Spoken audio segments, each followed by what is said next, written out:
Can I start, Damon? Yeah, sure. Okay. This is for all the Cholim of Klal Yisrael, Spirit of Refuah Shlema for all. Okay, so some more information on repeating and interrupting Amidah. Okay. Anywhere where one stopped praying the Amidah, one should do so by pausing and repeat it from the beginning if you had to stop. Okay, if not, he should repeat it. If not, go back to the beginning of the blessing in which he stopped. If he stopped or interrupted in the first three blessings, i.e., that is from Keil HaKodesh, then he should repeat the Amidah from the beginning. And if he stopped or interrupted the last three blessings, let's say, Hamavarach et Amo Yisrael Bashalom, he should go back to Ritzeh. And that also, just to add my own note inside here. So let's say you forget to do Yale V'Yavo on the Chol HaMoed or your Rosh Chodesh, then as long as you haven't completed Amidah, you can go back to Ratzeh and then resume from there. So Ratzeh for some reasons got a lot of chashivut. Okay, let's continue for another minute or two. Okay, if it says here, what does it say here? Okay, let's just find something else here. Okay, it's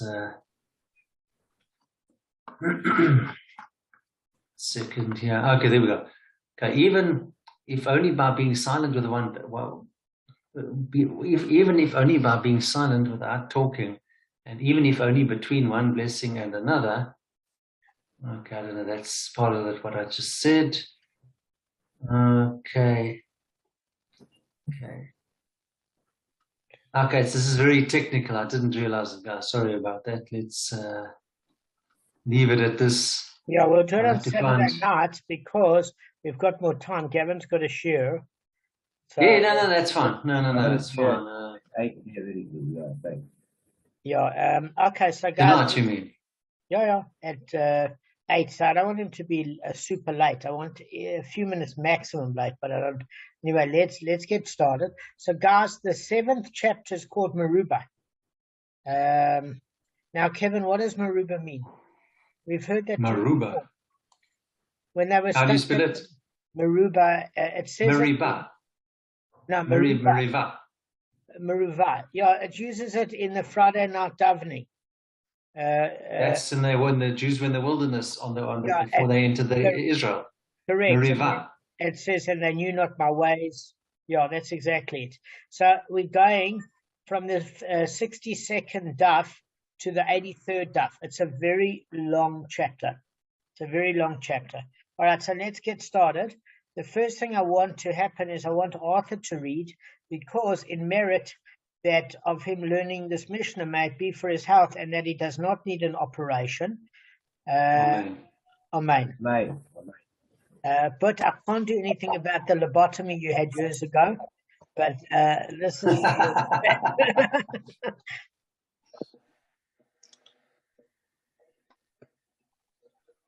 Okay, let me get my glasses because I actually can't see anything here. I think maybe Damon enlarged the font. I think it would be easier for Arthur. That's not I'm reading from my phone. No. Oh, okay. I got a 5-inch screen. What is that? Here, my glasses over here. Glasses on the go back. As large as I can make it. Really is as large as I can make it. No, I'm not worried about that. That's not the problem. I can't see even if you make it large. I just need my glasses on. Okay, so you move your head out the way, bring to the corner. Okay, Mishnah. This chapter deals with the law of theft. There are 2 legally distinct types of theft. Stealing refers to the surreptitious theft of another's property, and one who does so is called a ganav, which will render as a thief. Robbery refers to the open theft of another property through intimidation or force, and one who does so is called a robber. Good. Okay. If qualified witnesses testify that a thief stole something, he's liable to pay The twofold. kafal. Yeah, The just kafal was the twofold payment. Yeah. Okay. That is just popped up. Sorry. That is, he is liable to pay twice the amount that he stole to the owner of the stolen property. If he stole a dinar, he pays 2. If he stole a donkey, a garment, or a camel, he pays twice its value, or the article plus its value. Thus, in addition to returning what he stole, he loses the amount that he sought to take away from the owner. This twofold penalty is unique to a thief and does not apply to a robber, who is liable only to return the article that he stole or pay its value. Another penalty that does not apply to a robber, but is unique to a thief, is the 4-fold and 5-fold payment. This is the one who steals a sheep or a goat and slaughters or sells it. He pays 4 times its value, the article itself, or its value plus 3 times the value.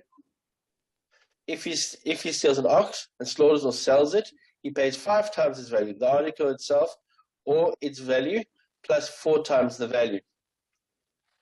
The rule of 2-fold payment is more inclusive than the rule of 4-fold or 5-fold payment. For the rule of 2-fold payment applies both to living things and to inanimate things, whereas the rule for 4- and 5-fold payment applies only to an ox or sheep alone, as it is stated. If a man shall steal an ox or a sheep and he slaughters it or sells it, etc., he shall pay 5 cattle in place of the ox and 4 sheep in place of the sheep.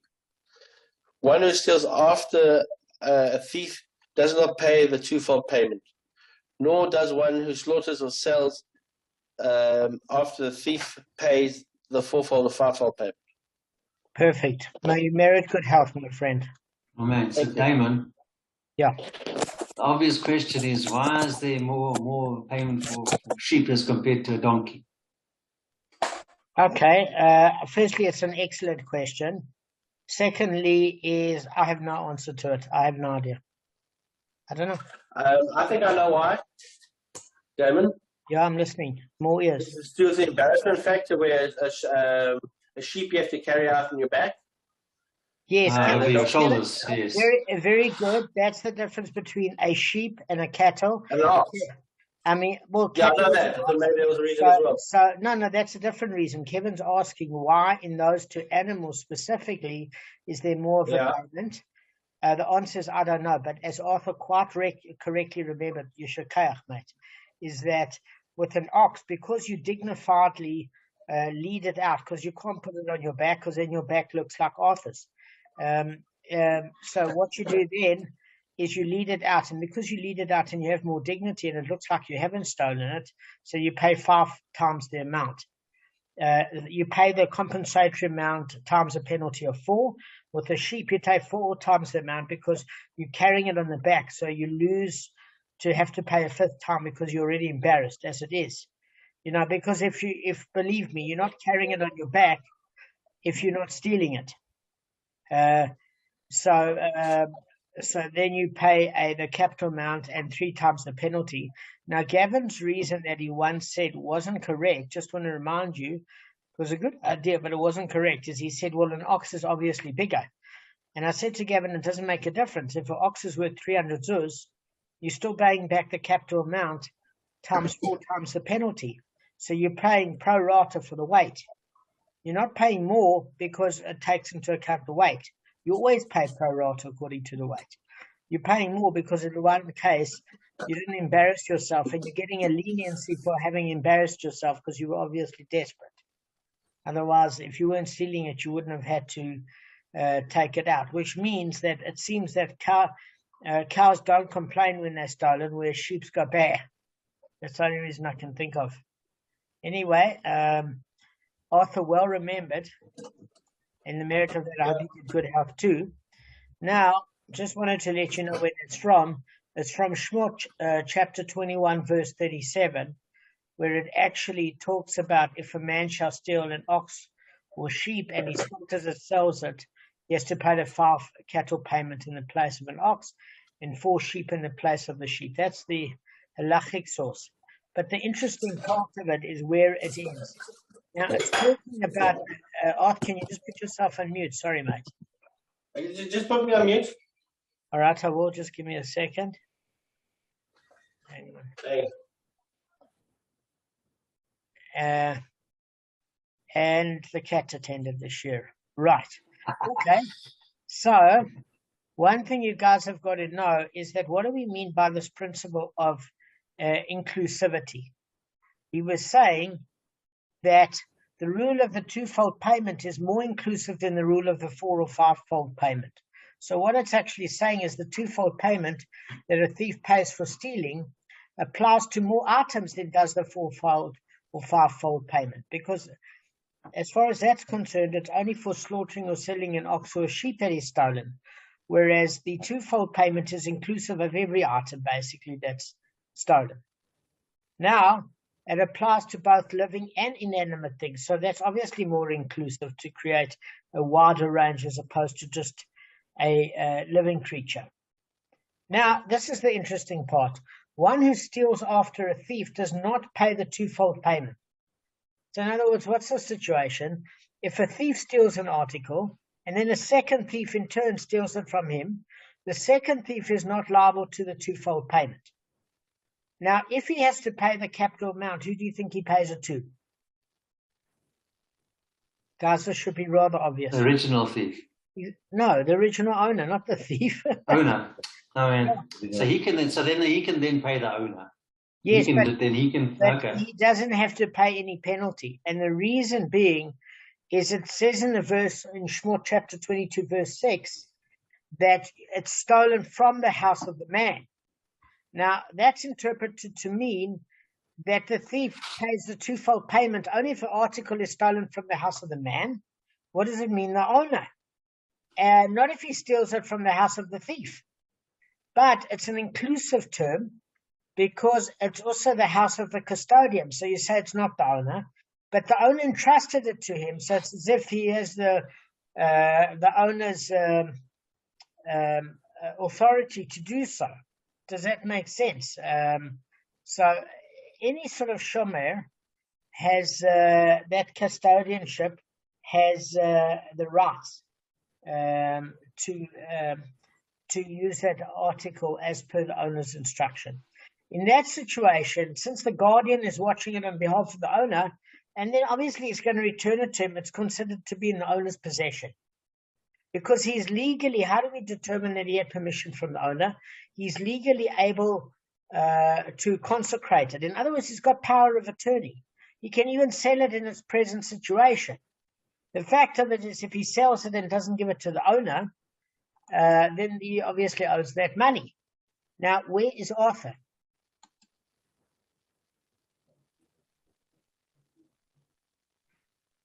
Right, Arthur took a call. So the second thief doesn't have to pay penalty. He's just to pay back the value to the actual owner. Correct. Because when the article is being held by the thief, it's not deemed legally in the possession of the owner. That's the reason that you can't consecrate it, or the second thief doesn't have to pay the penalty, only the capital amount to the original owner. So this is an interesting discussion. There are two different opinions. Okay, there's opinion of the Ketzot HaChoshen, who maintains that one who steals a stolen article from a thief is not even deemed a thief altogether. So he's not even liable for the value of the article itself, if the article itself is no longer extant. Okay, now just to give you an example, not everybody agrees with that opinion. In fact, I would think the majority would hold that he at least has to give the capital amount to the owner.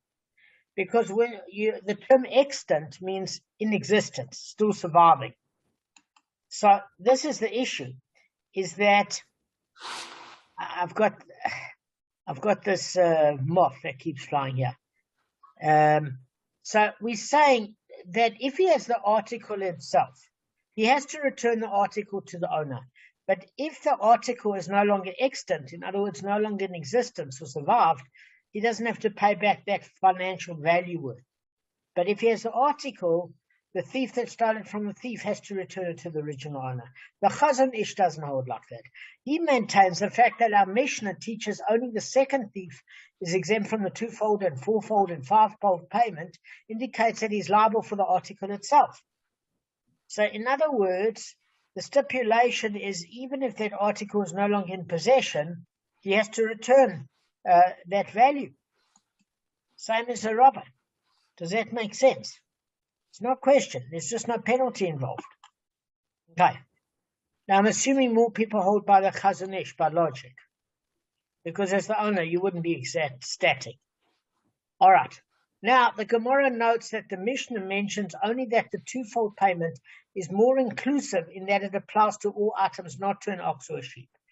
But the fact that the rule of the twofold payment applies both to an actual thief as one who is a custodian and claims a claim of theft with respect to a deposit who has received it when in fact has stolen it himself.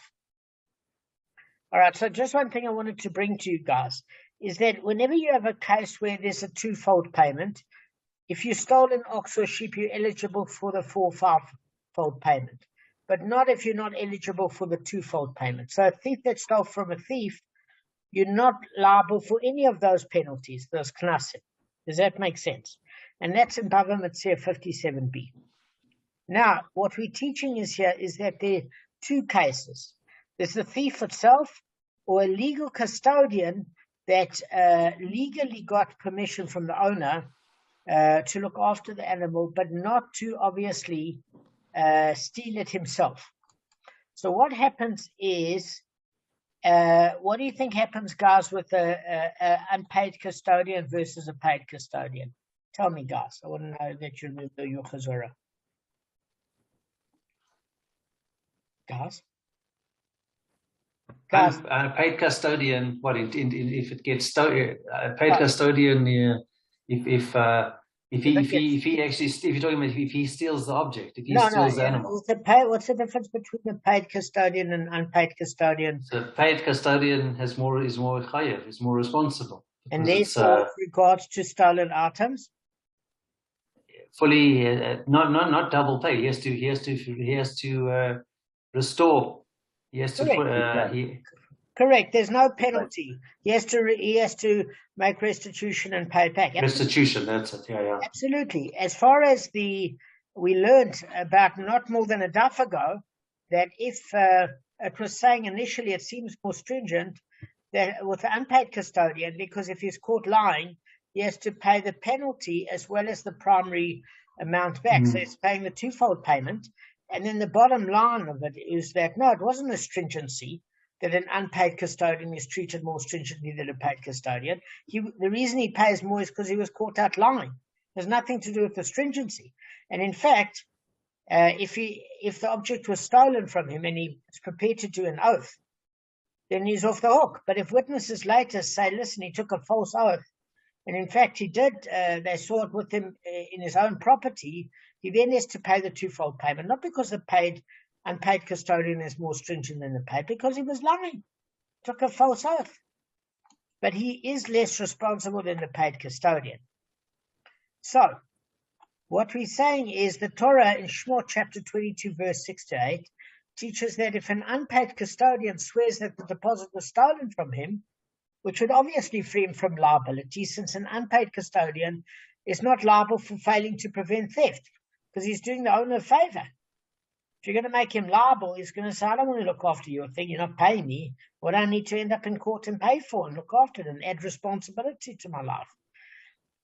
But this is a case where he was caught lying when witnesses, after he took a false oath, testified that they saw him with the article and he stole it himself.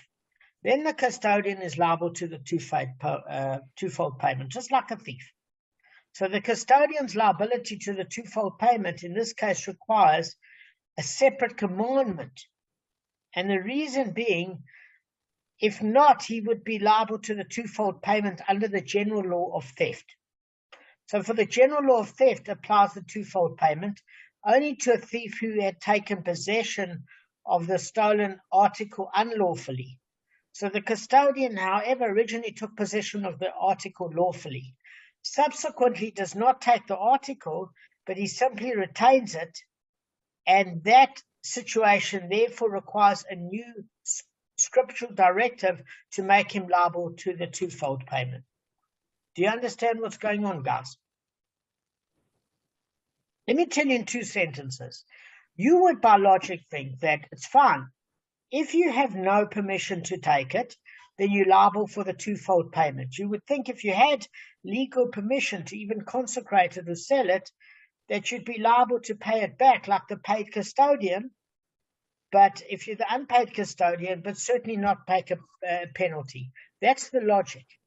Therefore, we need a separate scriptural verse to basically state, because initially we learned it in Shemot chapter 21, verse 37. Now there's an extra verse in chapter 22, verse 6 to 8, that says, no, if your logic comes to tell you that when the unpaid custodian is caught lying, he only has to pay back the primary amount. This verse is telling you that because of his lying, he actually has to pay the twofold payment, because he's no different to a normal thief. So that's why there has to be a different scriptural verse, because logic wouldn't tell you that automatically. Where the rule of the fourfold or fivefold payment applies only to an actual thief alone, the Mishnah does not state. This submission of the Mishnah supports the ruling of Rav Chia bar Abba. For Rav Chia bar Abba said in the name of Rav Yochanan, one who is a custodian and claims a claim of theft by a thief with respect to the deposit that was entrusted to him for safekeeping when he in fact stole it himself, pays a twofold payment, and if he subsequently slaughtered or stole it, if it was an ox or sheep, he pays the fourfold or fivefold payment. So basically the scriptural passage, whenever it makes an allowance, you would think for a twofold payment, there's an automatic calculation then that you might be liable for a fourfold or fivefold payment. But it seems that since it does not discuss the fourfold or fivefold payment, Rav Chia bar Abba derives through biblical exegesis that in the event that the deposit was a sheep or goat and the custodian sold it or slaughtered it, he's liable to the fourfold or fivefold payment as well. Okay, in other words, our Gemara seeks to deduce from the fact that our Mishnah doesn't also present the case of a custodian as an example. It's mentioned it halachically from Scripture, but not our Mishnah, that it's implicit that wherever there's a twofold or payment, it's inclusive of a fourfold or fivefold payment. Does that make sense, guys? Inclusive. Yeah, in other words, the statement by Rav Chia bar Abba is basically saying that it doesn't have to mention it outright. The minute you know that there's a twofold payment, you can automatically deduce there's a fourfold or fivefold payment. The scriptural verse is enough if it includes a penalty to include a penalty of 4 and 5 as well. It doesn't have to state it explicitly. Whenever there's a twofold payment mentioned, it obviously would require a 4 fivefold payment, because the principle would be the same. So that's the opinion of Rav Chia bar Abba. Okay, quoting Rav Yochanan. Okay, so there's an alternative version. It's saying the same thing. There's an easier way to say it. The Gemara says, there are those who say that the Gemara's inference was presented as follows. Let's say that our Mishnah supports Rav Chia bar Abba. Okay? In other words, the first version taught that that's an inference of conclusive proof, meaning that whenever there's a twofold payment, you're going to have a 4 or 5-fold payment, right? But this particular Mishnah, poses it as a theory. It doesn't say it's a foregone conclusion.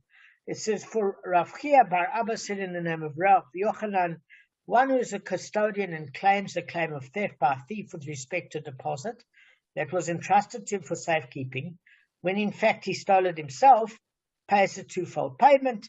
Subsequently, if he slaughtered or sold an ox or sheep, he pays the fourfold and fivefold payment respectively.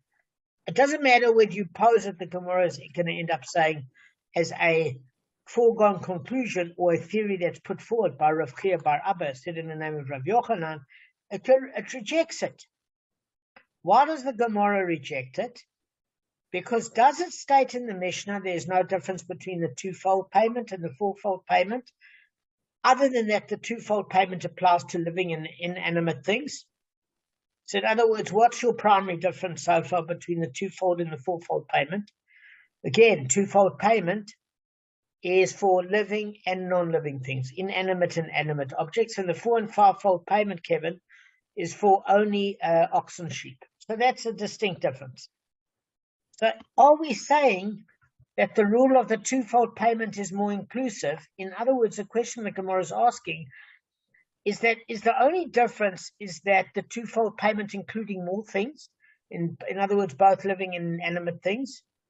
It does not mean to imply that it's not more inclusive maybe in other respects. In other words, the Mishnah's omission of the case of the unpaid custodian does not necessarily support Rav Chia bar Abba Zuli. So what it's saying is that maybe it's inclusive to include a custodian, but the fourfold or fivefold payment might not necessarily. It might not, in other words, only cover what has been stolen, but also who stole it. That's what we've got to find out. Now, guys, we do have time left, but I don't want Gavin to be late, and we obviously can cover more ground and more ground and more ground. But I think let's use this to stop at this particular note. And we at the bottom of 62b4 on the left-hand side. How much? What time should share, Gavin? Now. 8, 9, 2 minutes. Oh, right. See, and you don't. So we can't ask some questions. It's going to be. We have to No, sign off. I can leave. You can stay. I'll stay till 8. I'm going to leave in 2 minutes. Kev, ask with pleasure. So you're saying it doesn't have to explicitly mention a fourfold payment or penalty. It's if you're saying it's a twofold payment, it only needs to mention a twofold payment, and then it's not necessary to mention four or fivefold payment. Is that what you said? No. What I said is that Rav Chia bar Abba said in the name of Rav Yochanan, the Gemara poses two of their opinions. The one is a foregone conclusion that whenever it mentions a twofold payment, it includes a fourfold or fivefold payment. Okay. The next version of the Gemara is saying no. Rav Chia bar Abba is just postulating it as a theory. And then the Gemara is ending off by saying that's not necessarily a theory or proof, because when it says it's inclusive, it's more inclusive, we're saying maybe it's not just more inclusive of the things that were stolen, such as animate and inanimate objects, or living and inanimate objects, but maybe it's more inclusive in terms of who stole it. In other words, it includes the thief and the custodian who lied about the theft, whereas the other opinion is, as far as the fourfold and fivefold payment, maybe it's not inclusive in the fact that it's automatic when you mention the twofold and fivefold payment, and only has to do with the direct theft, a direct thief. That's the difference. So they're polar opposites. We don't know yet, but that's the two arguments. All right, guys, let's end off at this note. Yes, guys, thank you so much. Yeah. All right, have a good service. Saturday night. What time, Gavin? After Shabbos, as soon as the better. All right, well, let's